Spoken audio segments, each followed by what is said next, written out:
자, 전주에 우리가 요한복음 10장 11절에서 21절 나는 선한 목자다. 11절에서 말씀하셨지요. 나는 선한 목자라. 선한 목자는 양들을 위하여 목숨을 버리거니와. 이 말씀을 가지고 우리가 이제 함께 나눴는데 누가 선한 목자라고요? 예, 예수 그리스도만이 선한 목자래요. 선하다라는 것은 뭐예요? 예수님만이 선하시다. 옳다. 그분만이 옳다라는 거예요. 그분만이 참이다라는 거예요. 그러니까 인간에게는 선이 없어요. 오직 하나님 한 분만이 의로우시며 선하신 분이에요. 예수 그리스도만이 선한 분이십니다.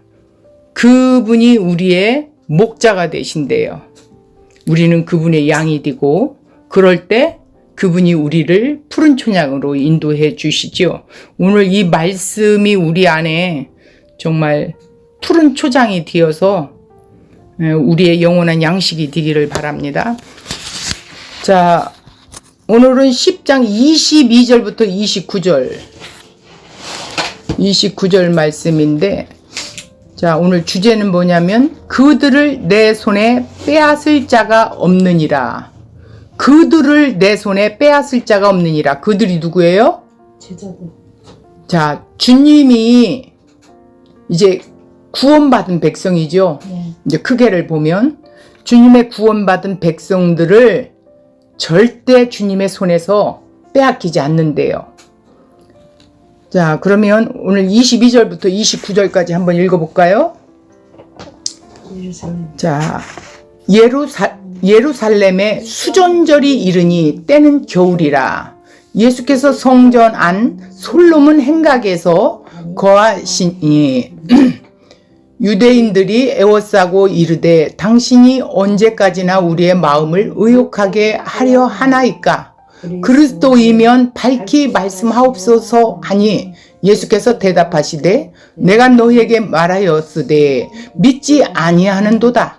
내가 내 아버지의 이름으로 행하는 일들이 나를 증거하는 것이거늘 너희가 내 양이 아니므로 믿지 아니하는도다. 내 양은 내 음성을 들으며 나는 그들을 알며 그들은 나를 따르니라. 내가 그들에게 영생을 주노니 영원히 멸망하지 아니할 것이요 또 그들을 내 손에서 빼앗을 자가 없느니라. 그들을 주신 내 아버지의 만물보다 크심에 아무도 아버지 손에서 빼앗을 수 없느니라. 이렇게 말씀했어요. 자, 선한 목자이신 그분이 이제 양에 대해서 책임지신다라는 말씀이시죠.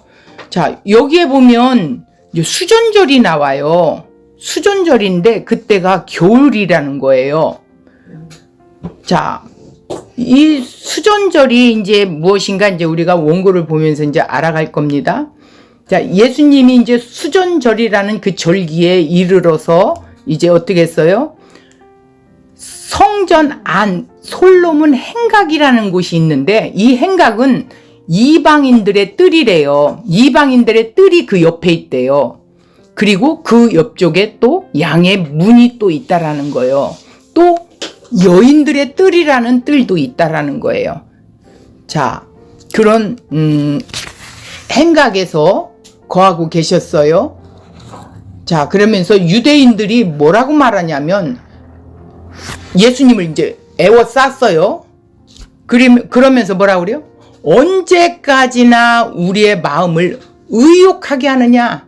좀 답답하다. 당신이 누군지 좀 바로 좀 밝혀라. 뭐 이런 거예요. 그리스도이면 한번 밝혀봐. 이런 말이에요. 그러니까 이제 예수님이 이야기하지요. 나는 누구라고? 자, 그러면 우리 원고를 한번 볼까요?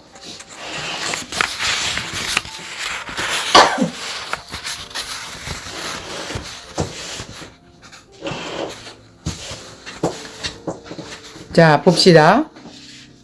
이제 초막 초막절이 7장에서 명절에 예루살렘에 내려가셨던 예수께서 안식일에 이렇게 맹인을 고치는 일이 이제 발생함으로 바리새인들과 이렇게 어떻게 됐어요? 논쟁이 또 막 일어나게 됐지요.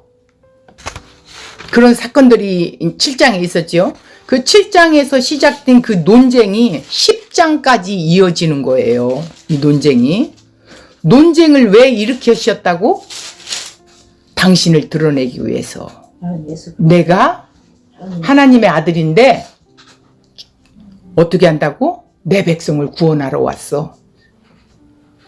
자, 오늘 본문은 예수께서 수전절이라는 명절을 맞이하여 예루살렘 성전을 방문하셨을 때는 겨울이에요. 유대인들과 논쟁이 이제 시작됐습니다. 지금까지 요한복음에서 드러난 사실은 예수님의 삶은 한마디로 말해서 논쟁의 삶이었어요. 이제 우리가 쉽게 이야기하면 싸움, 그러니까 논쟁이 뭐예요? 말싸움 하는 거죠? 말싸움이지. 예.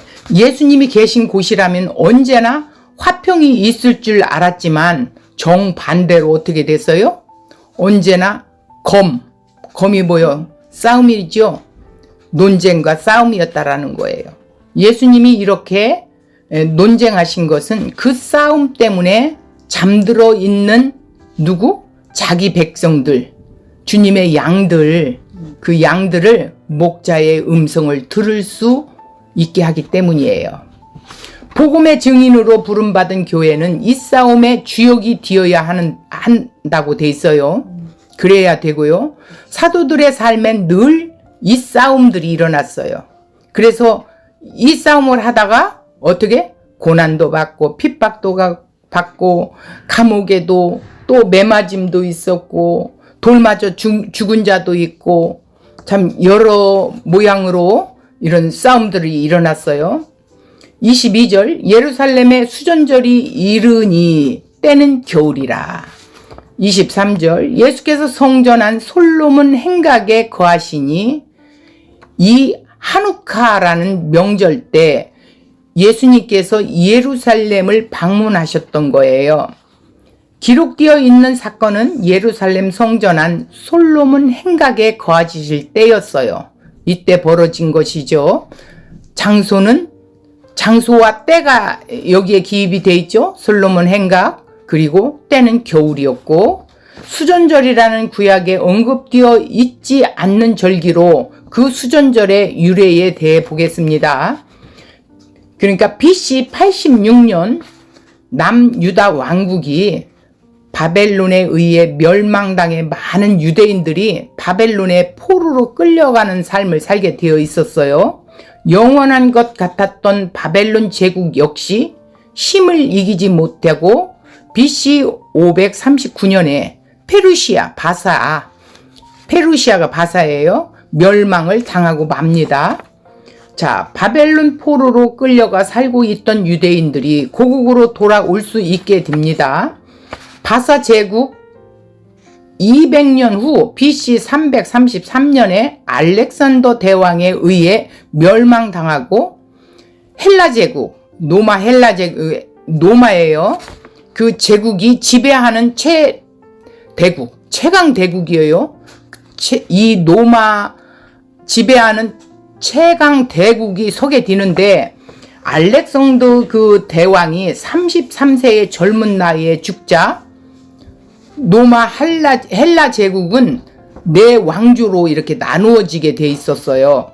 그런데 그 네 왕조 중 하나가 시리아 셀루커스 왕조였고 이스라엘은 그 왕조의 속국이 되어 압제를 받아야 했어요. 시리아 왕조의 8대 왕인 안티오쿠스 에피파네스는 4세인데 BC 175년에서 163년가의 왕이 되었을 때 문제가 발생했어요. 어떤 문제가 발생했냐면 그는 헬라 문화에 깊이 심취하여 헬라 문화를 세상에 확산시키려는 것이 자기의 사명이라고 이렇게 생각했던 인물이에요. 유대인들의 종교를 말살시키고자 잘 들으세요. 유대인들의 종교를 말살시키고자 안식일을 또 각종 절기, 할례 제도 금하고 유대교 제사장들을 파면하고 유대인들을 금기로 여기는 돼지고기 같은 것들을 강제로 먹이게 하고 이러한 헬라화 정책으로 이스라엘을 직격탄을 맞게 했어요. 예루살렘 성전에 제우스 신상을 세우고 성전 대단에 돼지를 잡아 그 피를 바치게 했고 유대인들의 반발이 심해지자 예루살렘을 공격하여 가장 잔혹한 방법으로 저항하는 유대인들을 학살하게 됐어요. 마카비 형제가 규합하여 분기를 일으켜 시리아 군대와 유대인들이 3년간의 전쟁에서 승리를 거두게 됩니다. 그리고 모든 이방 제단들을 헐고 성전을 정결하게 한 뒤 성전 봉헌식을 거행하게 되지요. 이 성전 봉헌식을 기념하는 날이 바로 수전절이라고 말하고 있어요. 지금 앞에 그 역사를 이야기한 것은 이 수전절을 이야기하기 위해서 했던 거예요. 이 명절을 한우카라고 했어요. 그래서 봉헌이라는 뜻인데 이 명절의 가장 하이라이트는 뭐냐면 8일 동안 매일 한 개씩 초에 불을 붙이는 의식을 행하는 것이었대요. 그런 행사를 했다라는 거예요. 24절에 보겠습니다. 유대인들이 애워싸고 이르되 당신이 언제까지나 우리의 마음을 의욕하게 하려 하나이까? 당신이 정말 그리스도라면 밝히 말씀하소서. 이렇게 이제 다구쳐 묻는 거예요. 예수가 예루살렘 성전에 등장하자 늘 그랬듯이 사람들이 예수에게 몰려들어요. 이때 무리들이 예수에게 당신이 그리스도인지 아닌지 분명히 좀 말 좀 해줘요. 이렇게 요구를 하고 있는 거예요. 당시 유대인들이 예수가 그리스도인지 아닌지에 대해 자기들끼리 얼마나 큰 논쟁을 벌이고 있는지 몰라요. 그러니까 어떤 사람은 야, 저 사람 귀신 들린 자야. 귀신 들렸으니까 귀신 들려서 맹인의 눈을 고치고 하는 거지. 귀신 안 들렸으면 안 그래. 뭐 이러고. 또 어떤 사람들은 뭐라 그래요? 야, 어떻게 귀신 들린 사람이 맹인의 눈을 고치냐? 선지자인가 보다. 아무래도 선지자인 것 같아. 막 이렇게 자중질환이 막 일어났었죠. 그렇지. 예수가 수전절 명절에 예루살렘 성전을 방문하자 이번 기회에 이 논쟁의 종지부를 찍고자 했던 것이었어요. 당신이 그리스도라는 확실한 증거를 보여주지 않으니까 우리가 당신에 대해 의혹을 가지고 있는 거 아닙니까? 막 이러면서 그러니까 그리스도라면 확실한 증거를 보이시오! 막 이렇게 한 거예요. 그러면 우리가 당신을 믿겠습니다. 의도가 있는 것 같은 말 같지만 사실은 그들은 그렇지 않았어요. 음용했지. 유대인들에게는 예수님을 믿으려는 의도가 전혀 없었다. 예수를 그리스도로 믿고 싶은데 그리스도라는 확실한 증거를 보이지 못하기에 의욕심을 가지고 있는 것이 절대 아니라는 사실을 알아야겠습니다. 유대인들에게는 예수님을 죽이려는 의도밖에 없었어요. 어떻게 해서라도 저 인간을 죽여야 된다. 왜냐하면 예수님의 말씀이 그들의 현실적인 신앙 체계를 허무는 것이었기 때문이에요. 자신들의 신앙 체계를 지키기 위해 예수를 죽이려고 했던 것이죠. 자, 24절을. 자, 역시 예수님을 알아보고 싶어서 하는 말이 아니라 예수는 그리스도가 아니라는 뭐예요? 자기들 나름대로의 확실한 답을 가지고 예수에게 도전하는 것이었다라는 거예요. 24절에 말하는 것은 그러면서 당신을 좀 밝혀봐 막 이렇게 했던 거예요. 25절에 예수께서 대답하시되 내가 너에게 말하였으되 믿지 아니하는도다.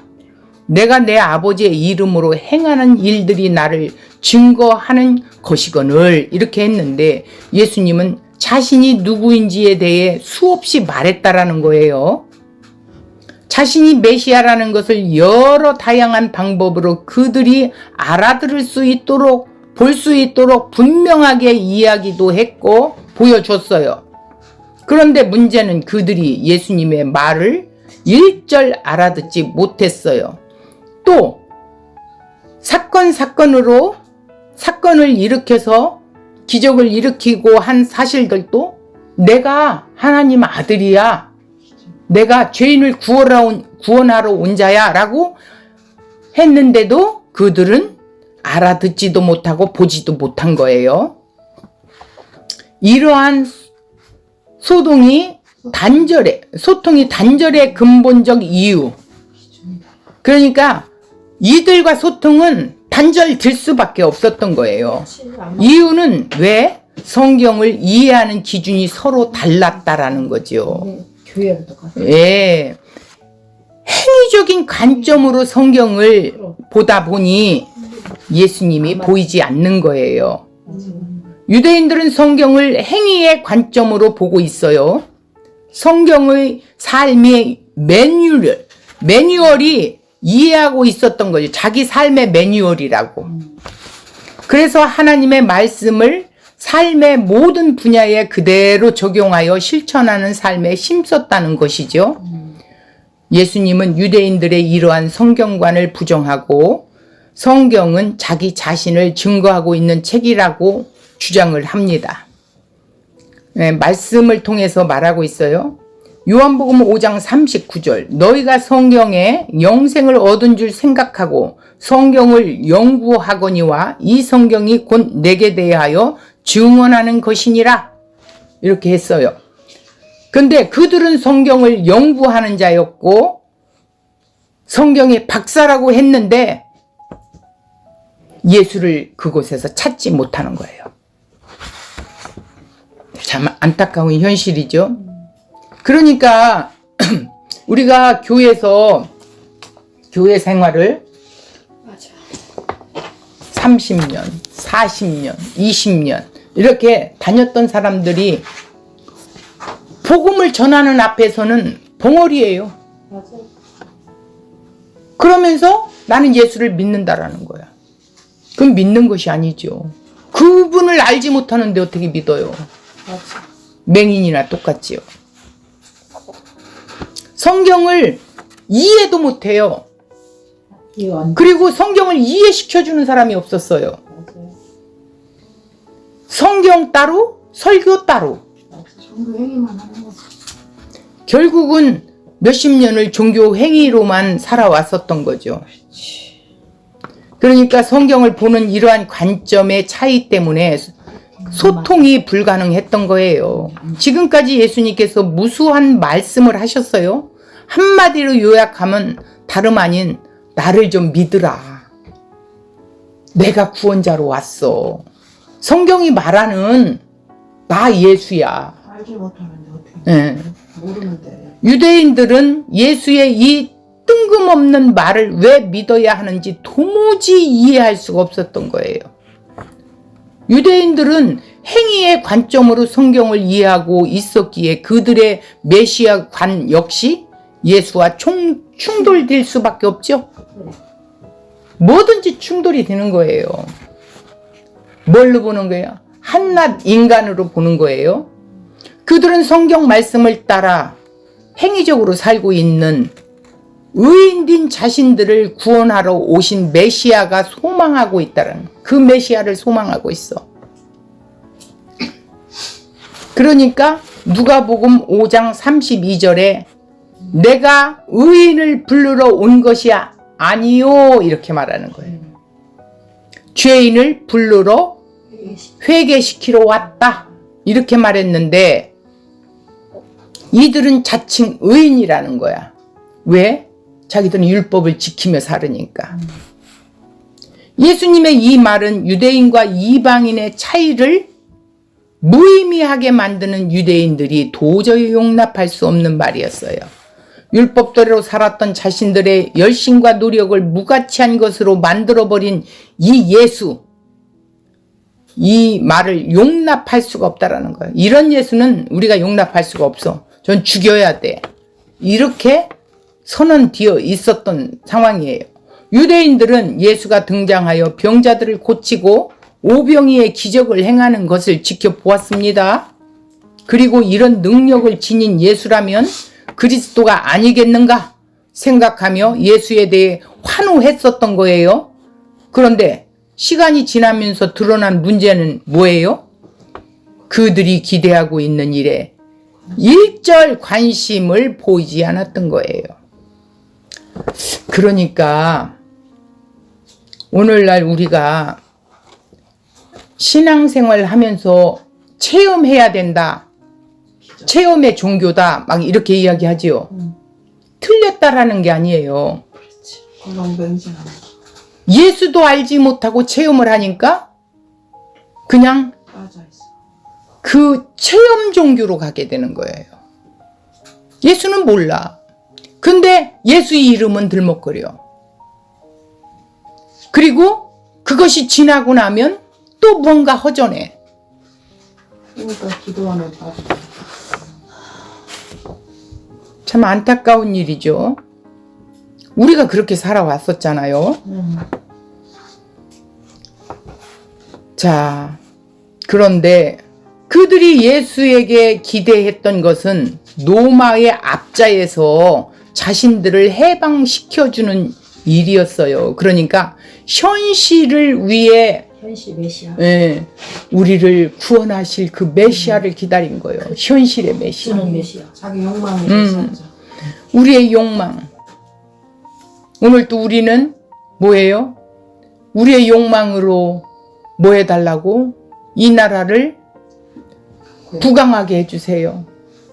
경제가 회복되게 해주세요. 대통령도 뭐 대통령 이런 사람 되게 해주세요. 자기가 원하는 거죠. 자, 그런데 모든 것에는 하나님의 주권 안에 있다고 그랬죠. 한 아사리온에 팔리는 것도 하나님이 허락지 아니하고는 안 된다고 그랬죠. 그런데 예수의 기회가 있을 때마다 내가 너에게 생명을 주러 왔다는 말만 하고 있습니다. 예수님은. 그러니 결국 유대인들은 예수가 자신들이 기다렸던 메시아가 아니었다는 것이 확신하고 마음의 문을 닫아버린 거예요. 예수님은 오병이의 기적을 보고 자기 임금 삼고자 따라온 유대인들에게 뭐라고 그래요? 요한복음 6장 51절 나는 하늘에서 내려온 살아있는 떡이니 사람이 이 떡을 먹으면 영생하리라. 내가 줄 떡은 곧 세상의 생명을 위한 내 살이니라 하시니라. 그러니 영적인 눈과 귀가 열려지지 아니한 자가 어찌 이 말씀을 이해할 수 있겠습니까? 예수님은 그들의 죄 문제를 해결하시기 위해 자신의 살과 피를 내어주고자 하셨던 거예요. 십자가의 대속과 의롭담을 이루어 놓으신 그 행위를 우리가 믿어야 하는데 내 행위를 해내야만이 구원받는다라고 착각하는 이 유대인들이나 오늘날 기독교의 잘못된 것들이나 별반 다를 게 없습니다. 그래서 자신들을 하늘에서 내려온 생명의 떡이라 말씀하셨던 것입니다. 예수님 자신을 보고. 그런데 그들은 생명이 떡이 아닌 현실의 삶을 나아지게 하는 육신의 떡을 요구하고 있었을 뿐이에요. 자, 출애굽 당시 백성이나 1500년 지나 지금 그들의 후손들이나 생명의 일의 맹인들이죠. 그들이 구약 성경을 제대로 보고 있었다면 성경에 대해 말씀하시는 예수님의 말씀을 알아들었을 것이에요. 오늘 우리에게 구약과 신약의 성경을 주었는데도 불구하고 여저까지 맹인이라면 성경 말씀 하나 이해하지 못한다면 안타까운 현실이죠. 그러나 그들은 성경에서 이러한 하나님의 음성을 듣지 못하고 있어요. 생명을 주러 왔다는 예수님의 말을 알아들을 수 없었고 그리스도가 아닌가를 놓고 논쟁을 벌여야 했던 그들의 삶의 모습. 참 안타까운 일이죠. 내가 내 아버지의 이름으로 행하는 일들이란 죽은 자를 살리는 일을 말하고 있어요. 일이라는 것은. 예수님께서 지금까지 해 오셨던 일들은 모두 죽은 자들을 살리시는 일이었어요.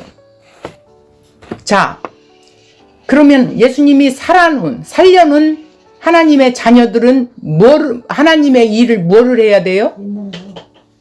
예수님을 믿는 일을 해야 되는 거예요.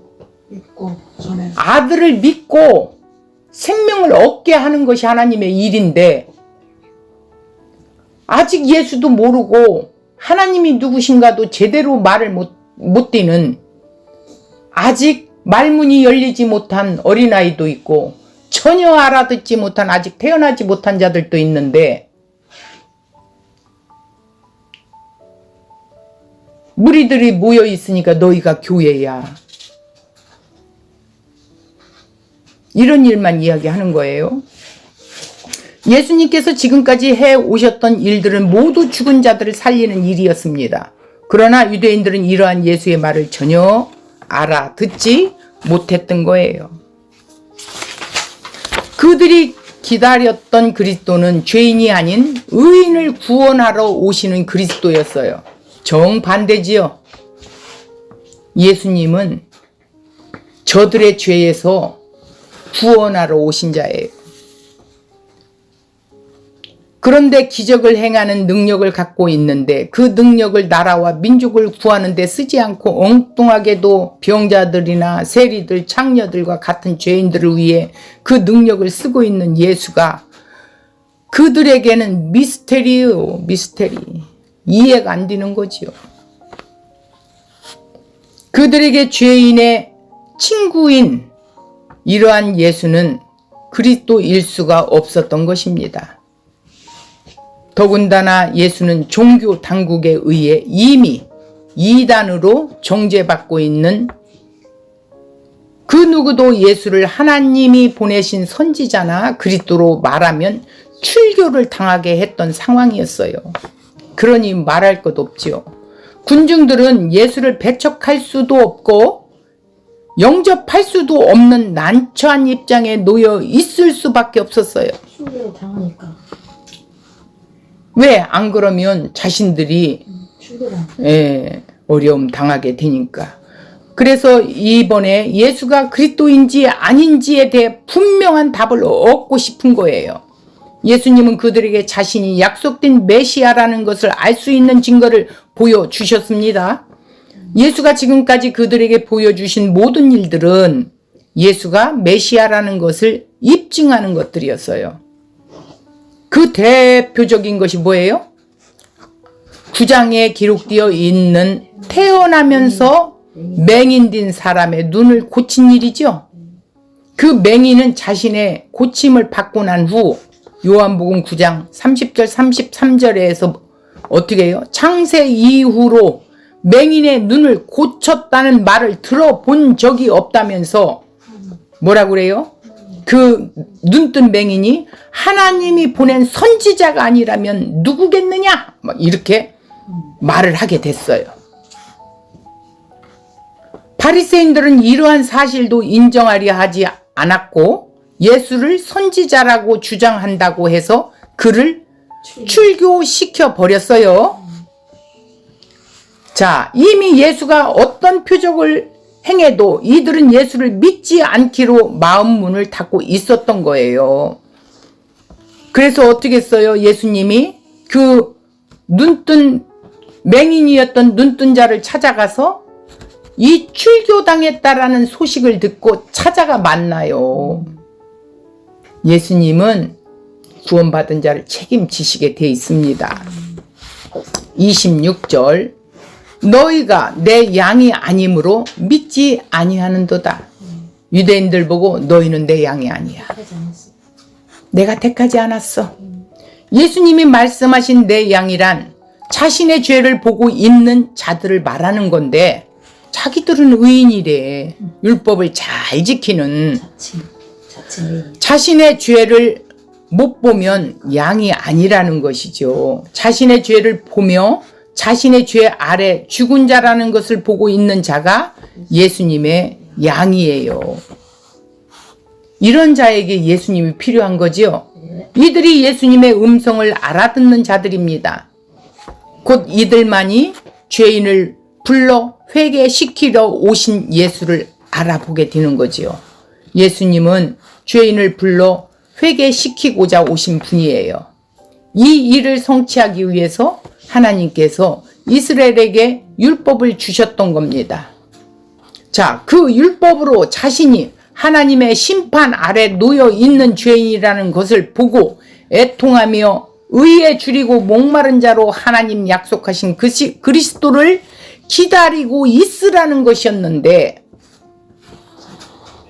그런데 그들은 율법을 가지고 자기 의를 쌓는 수단으로 오해했지요. 그래서 열심히 율법을 행하며 의인의 신분으로 그리스도를 기다리고 있었던 거예요. 오늘날 기독교에도 자칫 잘못하면 이런 현상에 죄를 범하게 됩니다. 27절, 내 양은 내 음성을 들으며 나는 그들을 알며 그들은 나를 따르니라, 이렇게 했어요. 목자는 자신의 양을 알고 있습니다. 그리고 양은 자신의 목자를 알고 있어요. 목자를 알고 있기에 목자의 음성을 듣고 목자를 따라가게 돼 있습니다. 이것이 양과 목자의 관계지요. 예수를 자기 눈앞에 두고 있으면서 예수님의 음성을 듣고 있으면서도 예수의 음성을 알아듣지 못하는 이 현실 앞에, 그리고 예수에게 네가 그리스도냐냐고 묻고 있는 어처구니 없는 이 말씀이 안타까웁니다. 하나님의 택한 백성이라면 하나님께서 들을 길을 주시고 보는 눈을 보게 해 주셨을 거예요. 그들을 생명으로 인도할 목자의 음성을 듣게 되었을 것입니다.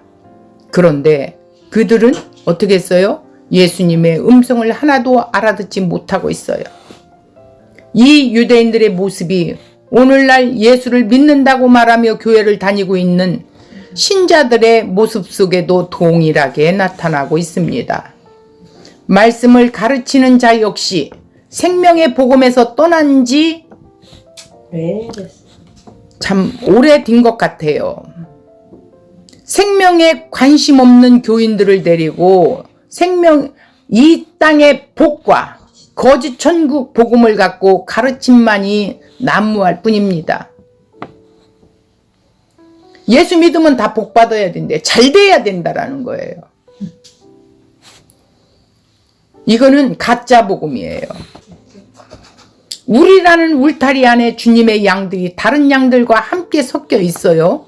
아직 주님의 음성을 들어본 적이 없습니다. 도둑이 전하는 거짓 복음에 길들여 있기에 자신이 누구인지 알지도 못한 채 거짓 복음을 듣고 있을 뿐입니다. 그렇다면 우리가 해야 할 일은 뭐예요? 주님의 음성을 듣게 하는 일이죠. 그러면 주님을 아는 자가 주님의 음성을 듣게 하는 것이죠. 복음을 들어야 믿음이 생기고 생명을 얻게 되어서 예수님이 가신 그 길, 누구든지 나를 따르려거든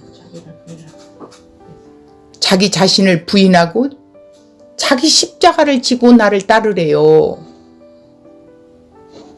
그 은혜에 참여한 자는 그리스도의 고난에 참여하는 자가 되어야 된다라는 거예요.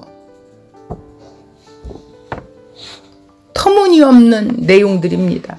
거짓 복음을 아무리 들어도 그리스도를 향한 믿음은 발생하지 않기 때문입니다. 거짓 복음을 듣는데 어찌 그리스도를 믿는 믿음이 생기겠어요? 소경이 운동을. 그렇죠.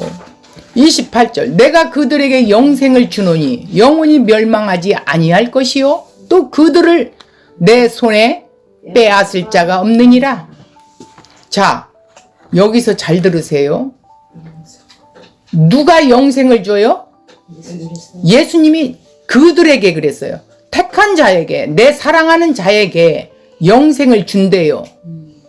그래서 영원이라는 게 뭐예요?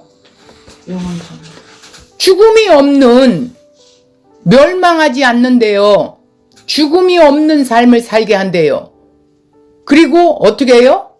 내가 택한 자들은 한 사람도 내 손에서 빼앗을 자가 없대요. 아버지께서 내게 보내주신 자들은 한 사람도 빼앗을 수가 없대요. 그런데 믿다가 행위가 안 나오면 탈락된대요. 거짓선이지. 그건 믿는 게 아니죠. 불안하지, 그러면. 그러면 예수님이, 하나님이 능력이 없으셔서 99%는 내가 할 테니까 1%는 네가 해. 그런데 1%를 안 하면 너는 탈락이야. 이렇게 됩니까? 그건 아니지. 노력해서 가는 것은 아니지. 그것이 아니에요. 은혜예요. 예수님이 행해 놓으신 뭐를 해놨어요? 내 대신 십자가에 죽어주셨어요. 나는 이제 안 죽어요. 예수와 함께 나는 죽었고 내가 사는 것은 예수와 함께 사는 거예요. 이제 내 안에 예수님이 계시고 예수님 안에 내가 있는데 연합이 된 자예요. 뛸래 뛸 수 없는 거예요. 그래서 내 손에서 빼앗을 자가 없대요. 현재 시제로 미래야만 이루어지는 불확실한 사건이 아니에요. 현재에도 주어진 확실하게 보장된 사실입니다. 영생은 예수님에게 있는 것이고 예수님이 우리에게 선물로 주심으로 얻어지는 거예요. 우리 쪽에서 예수에게 무언가를 드렸기 때문에 그 대가로 얻는 믿음이 아니란 것입니다. 많은 사람들은 설마 아무것도 하지 않았는데 영상을 주시겠는가? 의심과 의문을 가지고 나오는 경우가 많아요. 이거는요, 세상의 관점으로 보기 때문에 그래요. 노력해서 하려고 한 거는 똑같지? 그러면 우편가 응동가 죄만 졌는데 너 이제 나와 함께 낙원에 있으리라. 택했으니까. 그럼 그 말은 거짓말입니까? 아니죠. 그리고 예수님이 주신 영생은 우리 스스로의 힘으로 지키는 것도 없어요. 즉 성경대로 실천하는 것을 영생을 지키는 것이라고 생각하면 해서는 안 된다라는 것이죠. 예수님의 희생으로 값을 치르시고 구속하신 자기 백성을 누구에게도 빼앗기지 않는다는 말씀입니다. 그래서 우리에게 성령을 보내주셔서 성령이 우리를 견인해 가시는 것이에요. 우리 인생을. 잘못 가면 바로 잡아주고 죄에 대하여, 의에 대하여, 심판에 대하여 책망하시면서 우리를 이끌어 가신다라는 거예요. 예수님의 희생의 값을 치르시고 구속하신 자기 백성을 누구에게도 빼앗기지 않는다는 말씀을 하셨던 것입니다. 이것은 신자가 사단의 그 어떤 유혹에도 승리할 수 있는 것은 예수님이 지키심의 덕분이라는 거죠. 우리들 스스로 힘으로 영생을 지킨 덕분이 아님을 깨달아야 된다라는 거예요. 영생을 얻는 것에도 영생을 가진 자로 살아가는 것도 우리의 노력과 실천으로 되어지는 것은 아무것도 없습니다. 예수님의 은혜가 우리의 영생을 붙들어 놓은 것이고 천국의 백성으로 살아가게 하는 것이죠. 이것이 성경이 말하고 있어요. 강도, 절도, 사꾼, 심지어 마귀나 그 밖에 어떤 것도 예수 안에 있는 자들을 빼앗아 가지 못한다고 성경은 분명하게 말씀하고 있습니다. 설사 우리가 영적으로 나타해져서 경계를 소홀히 하는 때라도 예수님의 이 약속은 여전히 유효하다는 것이지요.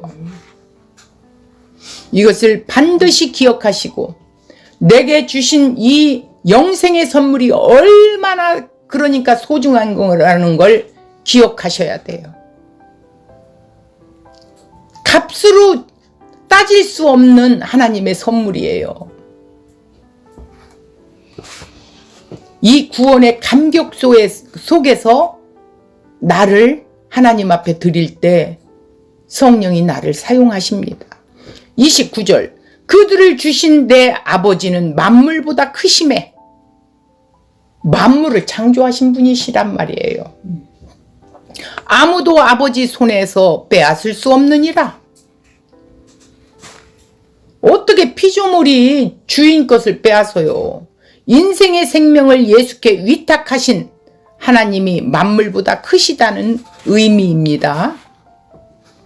만물보다 크신 하나님의 위대성을 말씀하시고 30절에 그러한 하나님과 자신이 하나 되었다고 말씀하고 있어요. 하나님과 예수님 하나라는 거예요. 자신을 공경하는 유대교 지도자들의 주장이 잘못되었음을 논증하는 것입니다. 자신을 공격하는 것, 공경이 아니라 자신을 공격하는, 예수님을 공격하는 유대인 종교 지도자들의 주장이 잘못되었음을 예수님이 논쟁하고 있죠. 아마 성도라는 나부레기가 목회자들한테 당신들 그렇게 설교로 행위적인 설교를 하면 안 됩니다 한다면 쫓겨나게 되죠. 이러한 선언을 통해 선택되고 예정된 이들을 자기에게 위탁하신 내 아버지가 만물보다 크다고 주장하시므로 자신을 쫓는 자들의 안전이 확실하게 보장됨을 반복 강조하고 있죠. 내 아버지 하나님과 어떻게? 가지시는 특별한 관계를 나타내며 성도인 우리가 아무것도 염려할 필요가 없음을 말하고 있어요. 아버지의 위대하심은 그분의 아들 되신 예수 안에 있는 모든 성도의 안전의 근거가 된다는 거예요. 예수 안에 있기 때문이에요. 우리가 주님에게서 기대할 것은 오직 하나 영생이죠. 다른 것을 기대하면 실족하게 될 뿐이에요. 세상 것 기대하면 실족해요. 이 세상에서 자기 행복을 누리려면 힘이 있어야 한다고 합니다. 이 세상에는 힘이 뭐예요? 돈이기 때문에. 교회에서도 그래요. 권력, 돈. 그래서 모든 사람들이 돈 앞에 굴복하며 돈을 신으로 섬기며 사는 것입니다. 돈 있는 자들에게 천국은 이 세상이에요. 열심 있는 자에게 천국은 자기 행복이 영원히 보장된다고 생각하죠. 이들은 천국을 자기 멋대로 하나님도 자기 멋대로 예수 십자가도 성령도 자기 멋대로 상상해내는 것이죠. 이들은 천국이 그리스도라는 말을 이해하지 못합니다. 이러한 세계에 예수님이 등장하셨기 때문이에요. 그분은 전혀 다른 세계를 사셨던 분이에요. 잠시 이 땅에 거하셨지만 이 땅에 속한 분이 아니십니다. 이 예수님만 하나님 앞에 나갈 수 있는 의를 소유한 분이에요. 의를 가지신 분은 오직 예수 한 분이에요. 인성과 신성을 지니신 그분만의 의가 하나님 앞에 설 수 있다라는 거예요. 그 의를 십자가에서 우리에게 제공해 줬다라는 거예요. 이것이 영생의 선물이에요. 이 의가 있어야 하나님 앞에 나갈 수 있습니다. 우리 죽었던 영혼이 즉 살아났다. 영생을 얻었다. 영생을 얻었다는 게 뭐예요? 영원한 생명을 누린다. 이 소리예요. 영원한 생명. 그러니 예수가 우리의 모든 거예요. 예수께서 우리에게 영생을 주시겠다고 하십니다. 이 말은 우리에게 자신의 의를 주시겠다는 뜻이죠. 어디서 이루어 놓으신? 십자가에서 다 이루어 놓으신 죄의 값을 다 지불했다. 우리에게 필요한 것은 하나님 앞에 나갈 수 있는 의, 예수님의 의를 가진 자들이에요. 예수님이 우리에게 주시는 영생이란 바로 하나님의 의로 옷 입혀 주셨다. 쉽게 말하면, 이해되게 말한다면 그 의의 옷을 입혀 주셔서 하나님이 보실 때 나의 이 더러운 죄를 안 보고 뭐를 봐요? 예수님의 의를 보고 하나님과 어떻게 해요? 관계를 갖게 되는 거예요. 자녀를 삼게 되는 거예요. 우리에게 필요한 것은 하나님 앞에 나갈 수 있는 의, 예수님의 의를 입은 자들이에요. 예수님이 우리에게 주신 이 영생이란 바로 하나님의 의로 옷을 입혀 주셨다라는 말입니다. 이 의의 옷을 입고 있는 자들을 예수님의 손에서 빼앗을 자가 없다라는 거예요.